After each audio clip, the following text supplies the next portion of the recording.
Paul, how are you today? I'm doing well. Glad to be here with you, Furkan. Yeah, I appreciate it. Thank you for joining me today.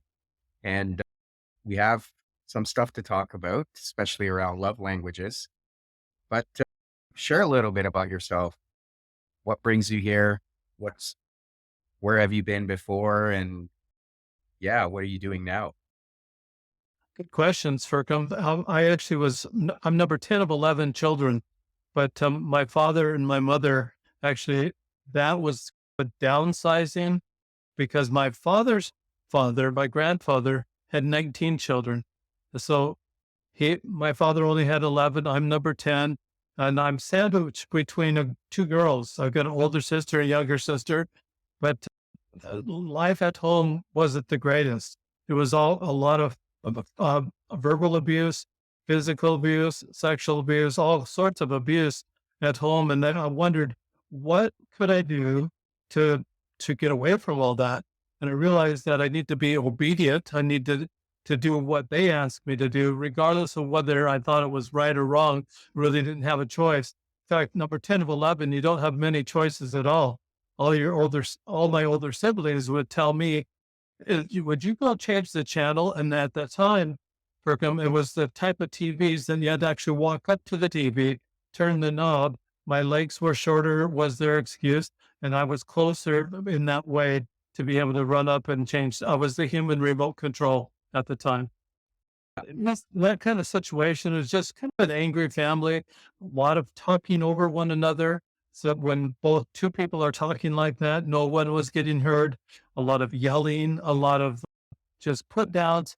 And the idea was that if you put somebody down, it elevated you. And it was just all those myths that I grew up with. Wanted to get away from that. I made the same declaration that most teenagers or 17-year-olds make, that I'm not going to be like my parents. I'm going to raise my kids in a better way. I'm going to raise them to be just better people. So I made that declaration and moved out when I was 17 years old. After my junior year of high school, moved in with my brother, and he had a couple of small children. Now, my sister was just a year and a half younger than me, so I really didn't have any experience with babies or small children. So I started playing with them and found out that my playing actually was really rough. It was more angry playing. I wanted to be a kinder person, but and then when that happened, and maybe I made one of the children cry for some reason or other with them in some way, my brother would just come unglued, and he had this ability very similar to my father, that he'd stacking annoyances, stacking one annoyance on top of another annoyance on top of another until he had this flash of anger. And I realized this was something for him that was generationally passed down. And so when I had my children, I only had eight. So scaling down 19 to 11 to I only had eight. My children only having three for him. I don't get it. Well, I want more grandchildren. How do I do that? Yeah. And I realized that, and from an angry childhood, you think you have control from an angry culture. You think you have control over what other people do. I don't have Mm, control over my children and how many children they have, just like I don't have control over what other people do, the thoughts they have, the actions they take. I found myself also being annoyed at what they do, what other people do, hardly ever annoyed at myself because I'm elevating myself from this angry culture, elevating yourself. And I'm stacking now annoyances until I have a flash of anger. For 23 and a half years, I would stack it, go up, have the flash, come back down, stack it, go up, and come back down.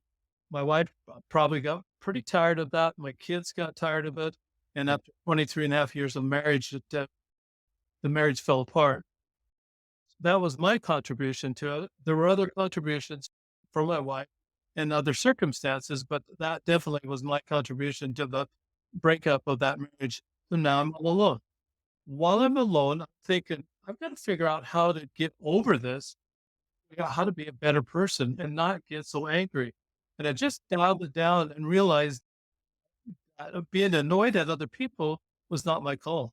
And so, with that no boundaries, angry culture that I grew up in, I started to draw boundaries. Say that I can't even look there. I can't even make that determination of what's wrong with that person. I've got to start looking at what's right about that person. And I realized that looking at what's wrong and being critical in that way was part of that angry culture.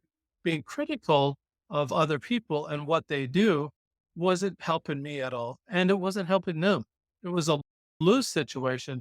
I tried to develop a mindset of win, but I still had that negative culture that even making goals like, I don't want to be angry. I was stating what I didn't want. And when you make a declaration like that, you're actually stating what you do want. It was such a negative that it wasn't absolutely wasn't working for me. There was a point, I remember at age 35, I realized that, oh, I can't blame my father for passing down this type of stacking of annoyances, this type of anger. I got to stop blaming age 35, I start saying, "Oh, that's my stuff. I have to take responsibility for my stuff." I really wish that there was a better way for me to be able to take responsibility for my stuff, and then I figured it out. That's why we're here. I'm Yeah. gonna tell you how I figured it out. Yeah. I appreciate you sharing all that. Lots to unpack. One of the things you alluded to and touched on was the intergenerational trauma, right? And inheriting it. And to your point, a lot of the times we can be upset and angry about what's been passed down to us, but that doesn't really allow us to move forward or live our life any differently because we're still, in some cases, even looking at ourselves as the victim in that story. But that responsibility, to your point, really comes with understanding that my parents probably inherited trauma from their parents, and then only knew what they knew and they passed it down to me. So, what can I do with this now that I have this information and awareness? And that's where, like you said, taking some of that into your own hands is helpful. One of the other things that you touched on was that anger, and I do work with a lot of people in the anger management side too, and there's many layers of it that you talked about that's very important to identify. One of them is the sense of control, this false sense of control that we feel like we have or want. Either we want to control the people around us, the environment around us, and that's again, it's not feasible or realistic. So anytime we feel like we're not in control, we'll get angry. There's that shame that you were touching on, some of the stuff that you experienced as a child, whether it was all the forms of abuse that you touched on. So that can also cause a lot of anger, right? And we're projecting it all outwards. So that's in terms of exploring your story and your past, those were some of the things that were coming up for you. And like you said, you were contributing to your relationship, not only with your wife, your kids as well. So after taking stock of that, and as you said, recognizing that you need to take that responsibility, what did you do with that responsibility? That's a great question. And like you said, that I realized there was a lot of realization, a lot of epiphanies that I had, and that were just coming. They'll come one by one. One of the epiphanies I had was what you talked about, that if I could blame someone, I didn't have to change. But it also didn't allow me to change. It didn't allow me to either get worse or get better. It Mm, said, "It's their problem. Go talk to them because they're the ones that caused me to be this way." And it's just putting the responsibility on someone else, that victim mentality that I really wanted to get away from. Wanted to say, what can I do to make my life better? And I realized it really came to a head probably 15 years ago when I was dating someone and getting serious. I took this woman to visit my older brother, number 10 of 11. I have to have older brother approval when I'm talking about a serious commitment. And so I walked right in with her, and my sister-in-law pulls her aside and says this, that the only emotion that the Zolman family learned growing up was anger. At first I did not, and said, "Oh, well, then it made me mad." And I thought, she nailed it. And I actually was caught in that. And I realized at that moment that if that's the perception of the Zolman family from an outsider, and obviously it was, She's a sister-in-law. If that was the perception, I had an opportunity to either continue with that and perpetuate that or stop and make a different help create a different perception. So I Mhm. just to that I wanted to stop it. I needed to do something different. Yeah, just doing the same thing is insanity and expecting different results. Had to do something different. So I started reading the color code and then the five love languages by Dr. Gary Chapman. And I settled in on the principles of the five love languages. From from my background, it didn't sound like love to me. You mean, Dr. Chapman, that if I guess what Firkham's love language is and I cater to that, we're going to be buddies? That doesn't sound like love. That sounds like I'm catering to it. That sounds like a duty or an expectation. If I tell him what my love language is, or he tells me what his love language is, it didn't sound like love to me. And it wasn't working. I'm a bad guesser. Obviously, Mhm. I'm a bad guesser because it wasn't working up until that time. And then the second thing that Dr. Chapman has is if you take this survey, then I could find out what my personal love language is. Firkin, what in the heck am I supposed to do with that? Advertise? Firkin, I'm gifts. What do you have for me today? I even thought at one point in time that I could make a badge, put it on my chest that says, hello, my love language is gifts, and then put my QR code for my Venmo. Send it over. You don't even have to talk to me. Just scan it, send it over. And just Yeah. that's so awkward. And I realized that, you know what, that's not working. So I decided I'm going to contact Dr. Chapman because I reached back into my childhood and realized that games, playing games brought our family together. And I wondered if I could make this a game. So I wrote him and asked him if he was licensing those little icons, the pictures that he had for each Mhm. one of the love languages. And his attorney wrote back after a couple of weeks and said, no, we're not doing that. I had an attorney, a copyright attorney in my neighborhood that I knew, a friend, that I thought, I'll just talk to this attorney, run the idea by him. And he told me this. He said, theory like the love language theory is not copyrightable. Application is. So how you present those principles is copyrightable. So I was able to do that, and I created my own icons and made it into a game. This is the game I made.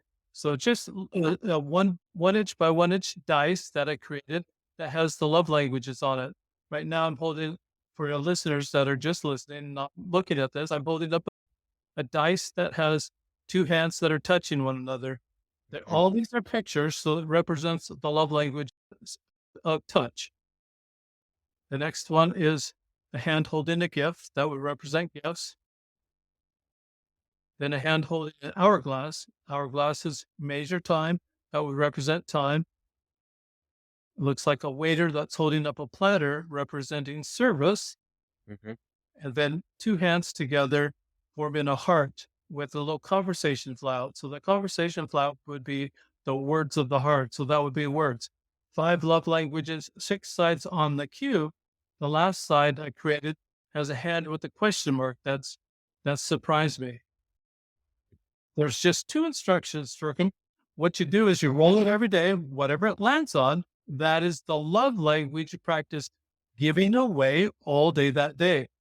As I'm trying to draw the boundaries and trying to get away from the no boundary angry culture I came from, drawing boundaries in different areas, I'm realizing I'm making a lane for myself that this is what I can do. I can operate between these two lines, so to speak. This is what I can do.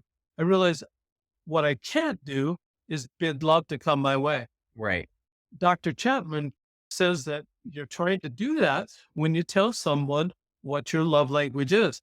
You're trying to bid it to come your way. But you get to the point of that little whiny butt party that says, I told you what my love language is. Why aren't you doing it? And nobody wants to get to that point. Nobody wants to hear the whiny voice for them. Nobody wants to get to that point of obligation or expectation. Send it out without any regards of it ever coming back, not expecting it to come back and be surprised when it does come back. That's more genuine love, more true love. So over a 30-day period of doing this, sending it out, I actually learned all five love languages. I read the book 4 or 5 times for I didn't get it. just like I told you, it just didn't mesh with from where I came from, that angry back culture and that angry background. It didn't ring true to me of how I was supposed to apply the principles that Dr. Chapman had. I liked the principles and I understood he's a Baptist pastor. I'm Christian myself. I thought if Mhm. this would bring me closer to Jesus Christ, then this is what I do. And I tried to reconcile that also with the life of Jesus Christ through the scriptures, and I found that Jesus Christ did all these things too. He actually lived and was the epitome of sending out the love languages, but by doing so, it helped him get to the higher laws of love, like charity or compassion or forgiveness or mercy or trust. Those Mhm. are all higher laws of love. And I realized that these really are the basics. And I was illiterate when it came to the basics. Most people, like Dr. Chapman says, most people only understand what they understand. They only understand what they like. Yeah. That would be their primary love language. This actually, Firkham gave me that peripheral vision that says, oh, they're loving on me. It's not my primary love language. I can respond. It closed that communication gap most people have. It closed it for me. Now I could see it coming my way. I could respond appropriately. No, I appreciate you sharing that and building on the higher laws of love. I think that's very important and trying to be able to make that connection for sure. Now, I do have a few questions for you based on everything you've shared, and thank you for walking us through. Just to summarize again, the five love languages based on Gary Chapman's work: words of affirmation, quality time, acts of service, gifts, and which one did I miss? I Touch, always miss one. touch. Touch, physical touch. Yes, thank you. So those are the five love languages that you talked about as you've put on the die, and then the sixth side of the die being question mark as a surprise. Now, one of the things I've come to notice, because you did touch on the guessing piece. So when I'm working with clients and they're butting heads, they're struggling because they're trying to, a lot of the times what happens is we either feel, oh, this is what our partner wants, so we'll give it to them, or something that we want. So we just assume that's how we're going to show love. And that's where that disconnect happens between couples because they're not actually inquiring what's their partner's love language. So a lot of the times when I'm working with these couples and the whole concept of love languages come up, I ask them to go do the quiz and have that form of dialogue and understanding each other from that perspective. So then there's no guessing going on.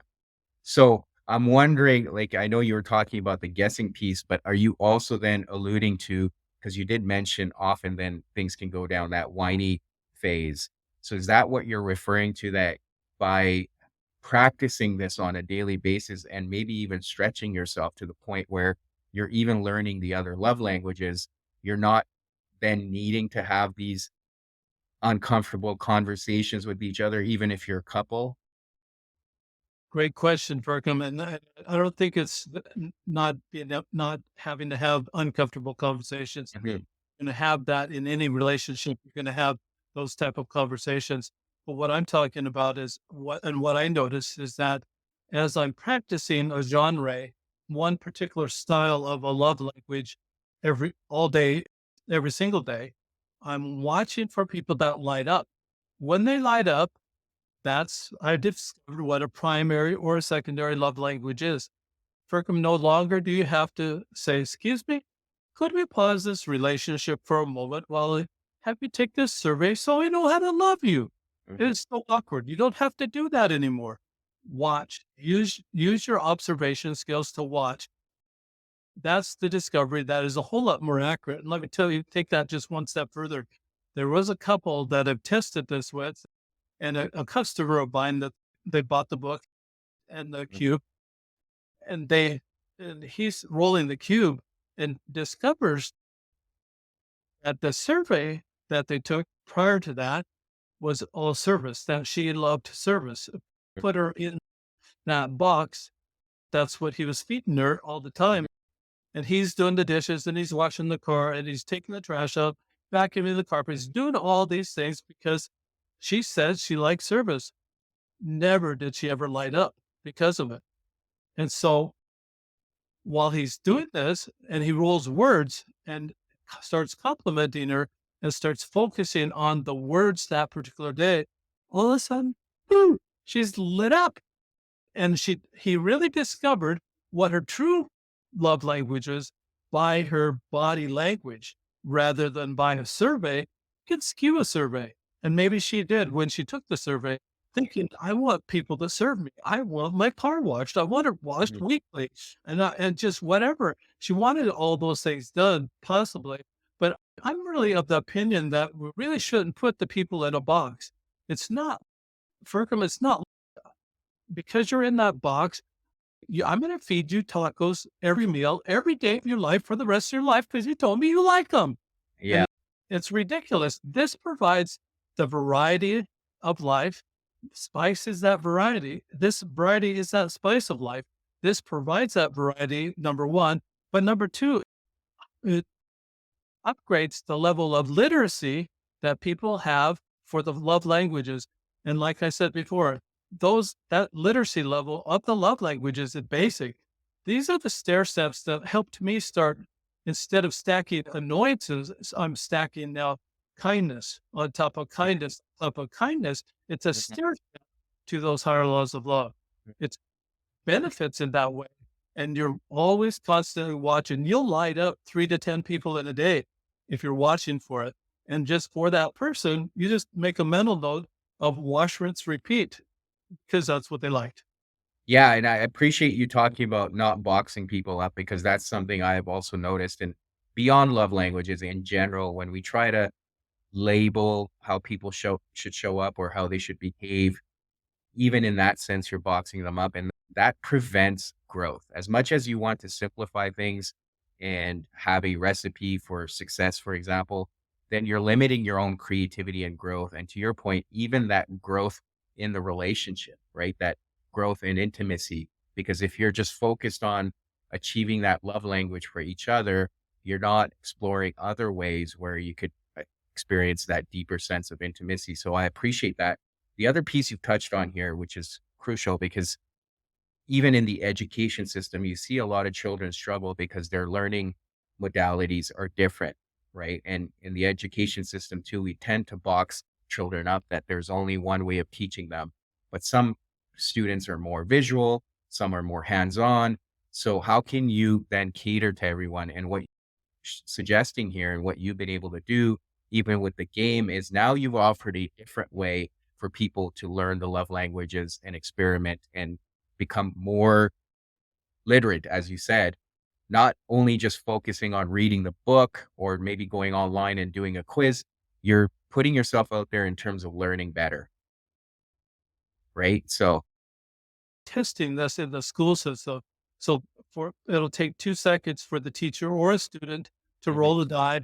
The teacher may take 30 to 45 seconds to explain for a class, this is what we're watching for today. This might be an example of this type of love style.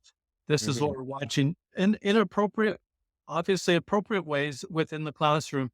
At the end of the day, what I've created is a journal so that they can record what they rolled, opportunities they saw to love in that way, what they did about those opportunities. It's a PDF page that I send to the teacher. They print out as many as they need for mhm, that classroom. That student now, and I've tested it K through 6, kindergarten through 6th grade. That student now, that first grader, is responsible. They're absolutely responsible for their own actions. They don't have to wait till they're age 35 like I did to realize that, oh, I'm responsible for my own stuff. You're teaching that responsibility in a loving way and how to express love in that way. Giving the charge of responsibility of their character development on that child. It's something they can handle, but they have to report on it at the end of the day. right, What did they roll? What opportunities they see, and what did they do about it? If they've got that responsibility and they're taking that seriously, they're going to have a nice little page at the end of the day. The teacher might grab one or two of those stories, read them aloud in class.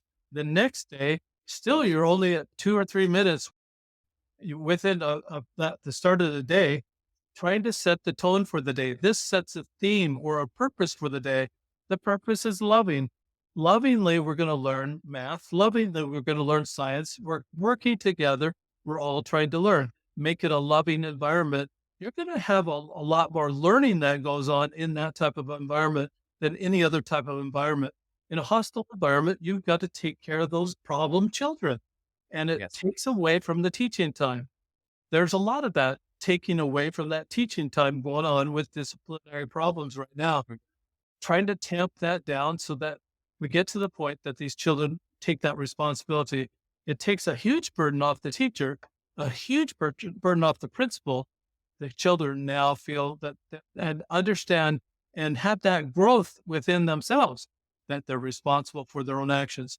Second thing it does for them is that that teacher will do a check mark that it was done for that particular student. Student will take it home. A student parents will put those in a file in chronological order. They all have a little date stamped. You can write what date you wrote, what you rolled on that particular day. Put them in chronological order. Now, at the end of first grade, you have a love journal for that first grader, or that third grader, or that fifth grader. You've got something to document what that child did and what they loved about school during that school year. If you have a child that is starting to focus on what they love about school and not focus on what they hate about school, Mhm. you've got a child that's going to be learning a whole lot more. And you've got a child that actually is going to look back on that and say, that was a wonderful experience. I learned all the love language. I learned that emotional intelligence that they get from learning all those love languages will hopefully carry from that primary school uh, effort to the secondary school, on to college, and into their life. It's going to be that foundation that they absolutely need to launch and be productive citizens wherever they go. Mhm. Yeah, and I appreciate that, again, you building on that because that was one of my questions that was coming up for me is what's the benefit of children learning it? And to your point, as you touched on earlier, it's that emotional intelligence that they can build. So then in your example, they don't recognize this when they're 35 and they're learning these skills early on in life. I do want to come back to your personal experience as you'd shared, and you shared that anecdote with your sister-in-law when she said the Zolman family is known for anger, and obviously you felt that anger come up for you because a Mhm. lot of the times we will get triggered or upset if what we believe the other person is saying has some truth to it, right? If we didn't believe it to be true, we would just dismiss it. Yeah. So often that trigger means there's some truth behind it. So now, then, as you applied the love languages to yourself and you touched on those higher laws of love in terms of that mercy and compassion, how were you able to apply it to yourself and by extension to Great question. I actually created this for myself. I did Mhm, a prototype of it. The prototype was a block of wood that I mhm, just engraved what each love language was. But that block of wood was 2.5 inches by 2.5 inches. And I realized that after cutting it and cutting it precisely into a perfect square, that block of wood was very significant to me that it also had sharp edges. I realized I had sharp edges. And then I realized that those sharp edges could have hurt or damaged children or just any relationships along the way. So, what this has done for me is really helped me try to repair those relationships. And I feel like I've got so much work to do and so little time for them that yeah, I realized that no longer am I focused on the 10 or maybe 20% of the faults or the weaknesses of a person, but I'm focused on the 80 to 90% that I totally missed up until that point in time, 15 years ago, that focused on that 80 to 90% that's good about that person, focused on, and I'm so busy doing that, I don't get annoyed anymore. I'm not focused on what might be annoying about that person. Everybody has annoyances, everybody has weaknesses or faults. Why focus on it? Focus on what's right about that person. As I'm doing that, it's taking my children a while. It takes all those past relationships a while to say, this is a different person. He's no longer that critical person. He's more the complementary person now, the person that can be loving. And it was a paradigm shift for me that it's hard to keep up when people try it's like crabs climbing out of a bucket. They pull each other back down. And those close family members will want to pull you back down, want to pull you back down into your old habits. But Mhm. I found that just the simple tool and the 2 seconds it takes, that 2 second investment for come every single day brings huge returns Mhm. for me with my relationship, past relationships, and especially with newer relationships that I'm developing right now.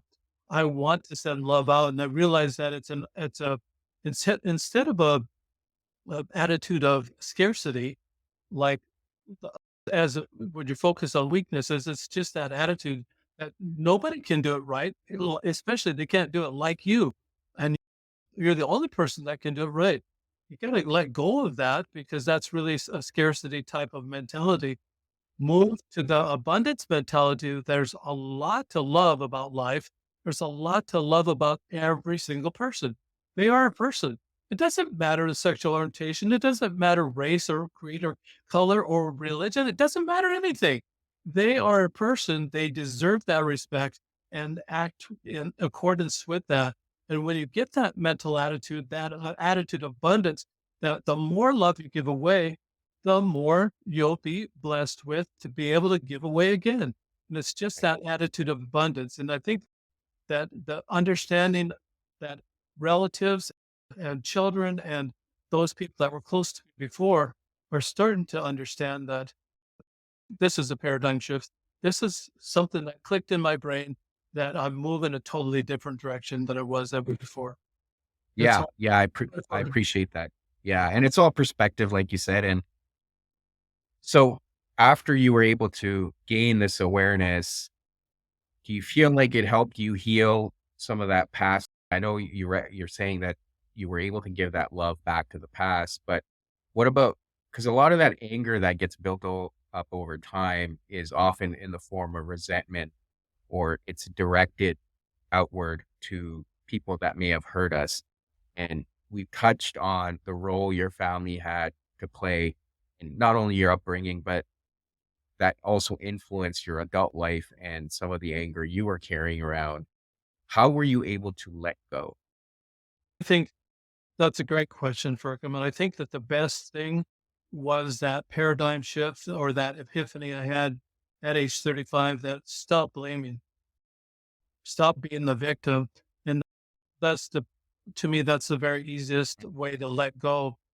You've got to stop blaming other people for your problems and start taking responsibility. And I think that's the key. When you start taking responsibility, it's easier to Yeah. to blame yourself. You don't want to be overly critical that you feel doom and gloom all the time. You want to feel that you're still a very valid person. You still have a lot of good traits. Quit focusing on the negative parts of yourself now and focus on those good parts of yourself, and you are a good person. And I think that if people will tear you down and say you were a bad person and you still are a bad person, don't even listen to that. Mhm. Find those people that are a positive influence in your life and associate with those people. And you'll want positive candor to be with you and and surround yourself with it.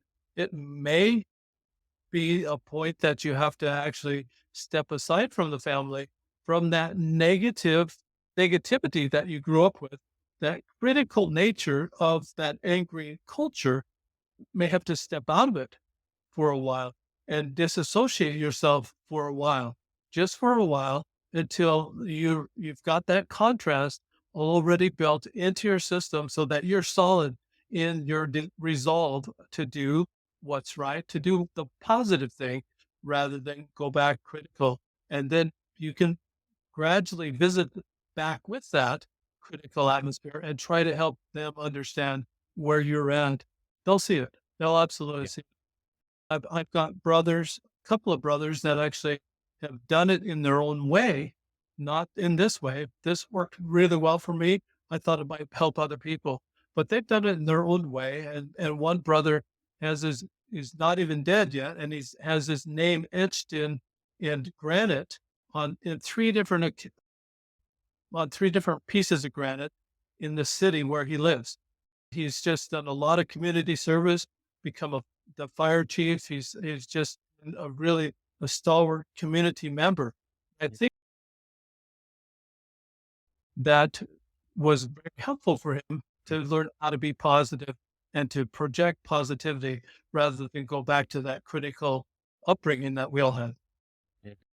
Yeah, I appreciate that. Everyone has their own way of letting go. And there's that aspect of forgiveness too that you've alluded to. So I think it's important to recognize all of that and have that grace, right? What I'm hearing from you is that grace of understanding that we all have our individual experiences. We all go through our individual journey. And that's part of what I look at is that's part of our journey in life, right? To go through these hardships. And obviously, everyone has their own fair share. But what do you take out of it, right? How do you take responsibility for your own life and your own healing? And then you come out of it on the other end. And then hopefully you're able to do something positive with it. That's all we can hope for all of us, right? Absolutely. I think that you talked a little bit about how do you dig out? How do you let go of all that? I think was one of the biggest things that was most helpful for me was that I was started trying to self-actualize for the moment, trying to pinpoint an adjective that would describe the behavior. What am I doing right now? Take, for example, sarcasm. So and you've got this spectrum of anger to love. Where does sarcasm fit on that? Is it part of an angry culture or is it part of a loving culture? It's on the angry side. When you try to find out what's the antonym of that, what is the very opposite of sarcasm, you'll come up with words like being authentic, being genuine, Yeah. being true blue. When you put all those on the table and you decide out those 4 things, where do I want to be? Most people are going to choose that they want to be genuine. They want to be that authentic person. They want to be true to their commitments that they make in their own life. They're not going to be sarcastic anymore. That looking at the spectrum, Virgo, was really important for me to be able to climb out of that culture, that angry culture, to climb out and move closer to that loving culture. Another thing is obviously impatience versus patience. Impatience being on the angry side, patience being on the loving side. Put them both on the table. What am I going to choose? Most Yeah. people are going to choose that they want to be a more patient person. They're going to choose to go toward the loving. Do that with, if you could self actualize and put that adjective to whatever it is that you're doing, find out what the opposite is, and then move in that direction. Only when you do that is when you're going to make progress. You can make goals and stop the blame. It's just, who am I going to be? I don't care what happened in the past. I don't care what my dad did. I don't care what that person did to me. Who am I going to be? And it's just a choice. It's a personal choice of just deciding who you're going to be, what you're going to do about it. Mhm. Absolutely. Yeah. And with the anger, we're often covering up pain or some sort of fear or shame. And sarcasm is just another way of masking that pain or anger that we're experiencing. As you said, it's not often or it's not authentic at all. So how can you be more direct and have space for us or people in general to be able to share what's going on and having that shared human experience? Because a lot of the times when we're trying to disguise that pain or fear or shame, it's hard to keep it disguised, right? It's Mhm. too much work. And that's where we often experience that anger because we can't keep it hidden for so long. And then it just keeps bubbling up and eventually we'll have those reactions that we do. And one of the things I do like to remind people too, I think we tend to have this perception that anger is often directed outward, but people will often even direct that anger inward, right? Just because they're not having explosive reactions even if they're turning that anger inward, it's still having a detrimental effect. One of the books I read last year by Dr. Gabor Mate, he talks about it's called When the Body Says No, but he had a lot of these patients that were coming to him with these chronic illnesses or pains. And when he started to do a lot of that investigative work, he found that they were carrying a lot of anger from childhood or their relationships. And Mm. because they never really expressed it openly, it was showing up in terms of these other physical ailments. So just being aware of that too, that anger in whatever form it is unhealthy. Great advice, and is you just have to let it go. So once I realized that sarcasm was part of that angry culture Mhm. that I grew up with, I thought, I don't need to do that. As funny as it is, and I can develop another way to be funny if I want to be a funny guy. I don't have to dig people. I don't have to do that. And I Yeah. can be more genuine. I love how you brought up that it's exhausting, absolutely exhausting to try to keep up with it. It's like telling a lie and then no, you forget what lie you told, so now you have to cover it up with another lie. And it's Yeah. just there was a song that my kids learned that you tell one lie leads to another. Tell two lies, oh, then oh brother. Tell three lies, you get into this pit of lies that you've told, and you can't dig yourself out. Now what can I do? And it's just so much easier, so much less complicated, so much more peaceful, so much more less anxiety to tell the truth. Just be truthful and be genuine. Yeah, and I think there's something to be said about being open and vulnerable where you're willing to accept your own flaws and just be open with it. That brings a lot of peace, like you said. And just to close things off, I'm just curious because I know we talked about, or at least I wanted to focus mainly on how you were able to let go the relationships from the past or your childhood or even your siblings. But after you've gone through some of these transformations that you've shared with us, how has the relationship with your children evolved after you've gone through some of these changes? I do recognize you said you still have a lot of work to do, and we all do. It's a never ending journey. But yeah, how's have your relationships then changed, especially with your children? Great question, Farkam. And I think that it's improving. It's definitely improving. It's not going backwards at all. And I think that every interaction is just a little bit more evidence, or if that's what you want to call it, it's probably not a good word, but it's a little bit better relationship with every interaction that we have. The relationship just grows and it becomes better. We really don't have those contentional interactions anymore that would take the relationship back down and make it worse than it was. It's continually growing. And of course, if it was horrible before, there's nowhere to go but up. But it Mhm. was just continually improving and getting better with each interaction. And so I try to space out the interactions. Maybe it'll be a month, maybe it'll be a couple months before I talk to him again. When I talk to him again, it's back to where we were the previous conversation. It doesn't go way back to what it was when they were a child.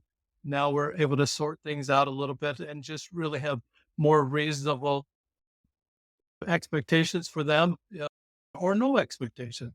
We're just having a reasonable conversation with them and just being that friend, being a genuine person to them, treating them as genuine people. All my children are adults now, their own children, and it's just really good to see how well they're doing in their lives. And I try to keep that focus again, looking for what's right about them. What can I compliment about the way they're living their life? Some of them are excellent parents. Most of them are really a lot better parent than I ever was. And I Mhm. compliment them on that, on them taking that initiative themselves to break those generational things that may have been passed down inadvertently by them and trying to stop that cycle and make it a different world, a better world for them being in it, make their mark on the world. And they're doing it. They're taking care of it, doing very. Yeah, no, that's beautiful. And the powerful thing about ending some parts of the generational trauma, as you touched on, it's not only that they're making the world better for themselves, the future generations that will come, your grandchildren and their children, a lot of those, at least that will end the chain for them, right? That generational trauma, the chain won't be passed down. They're also impacting the future generations. And I think for you to be able to step up and take ownership of your role and taking responsibility for your own healing, that says a lot too, right? A lot of credit goes to you as well. I appreciate you sharing your story with us today and sharing everything that you've gone through and the transformation you've made and some of the work you're doing. Again, appreciate your vulnerability as well. Any final things that you would like to share with the audience that perhaps we haven't covered, or we missed? I just want there's just one thing, and thank you for your kindness of having me on the show today. I think we've had a great discussion. There's just one thing that I think that I'd like to say, and maybe you've got some people that do yoga, on your podcast, some of your audience. At the end of a yoga class, the teacher will normally put their hands together like this, thumbs to the chest, and then bow their head and say Namaste. Namaste is from Northern India dialect, Sanskrit dialect, and the Hindu interpretation of it means the God in me sees the God in you. Or Mm, put another way, the divine in me sees the divine in you. I think if we develop that attitude that everyone has divinity within them, everybody has said purpose, everybody has that same heritage mhm, in children of God in that way. If we look at people in that way, then we will see people in the way that maybe God might see you, and will respond accordingly. That if mm. we see the God in you, and if we see the God or the goodness in one another, and that we'll respond in that way. Stop looking at what the faults of people, and it's really rampant right now. That's why there's so much rage out there. We just have to stop that attitude and do the namaste, watching for the divine in each other. No, I appreciate that. And I like to think, just to add to that, that often it requires us finding that within ourselves, right? I like to say, what, because if we can find that light within ourselves, it's easier to see it in others too. So I like to think it starts with us as well. But Absolutely. thank you, Paul. I appreciate your time and everything you shared here, and especially to end it off with that. Very well said. For listeners that want to find your work or some of the ways, what are some of the ways they can get a hold of you or find your work online? Good question, Kirkham. Thank you so much for that. My shameless plug is that they can find me on my website. It's on rolloflove.com, ROLE of love.com. I did a play on words. You ROLL, the dice outside of you. The change that happens, though, is within you. That's why it's ROLE of love.com. You can find the book, the journal, the dice on that website. It's in a bundle format right now. It's only $29.99 US dollars. And that's a whole lot less than just one therapy session. That's one way. If you're the listening type and just prefer to listen to books while you're driving or in any other circumstance while you're exercising, maybe if you like to listen to it, you can find the Audible format on Amazon. You just if you don't want to type in "roll of love" and search for it in that way, because you're going to get love this, love that, love a million things. If you type in love on Amazon, you want to type in my name, Paul Zolman, it'll bring it right up and you'll be able to get right to that Audible copy of the book. Amazing. Yeah, I'll put all that in the show notes. But thank you again, Paul, for everything you've shared today. My pleasure. Pleasure being with you today.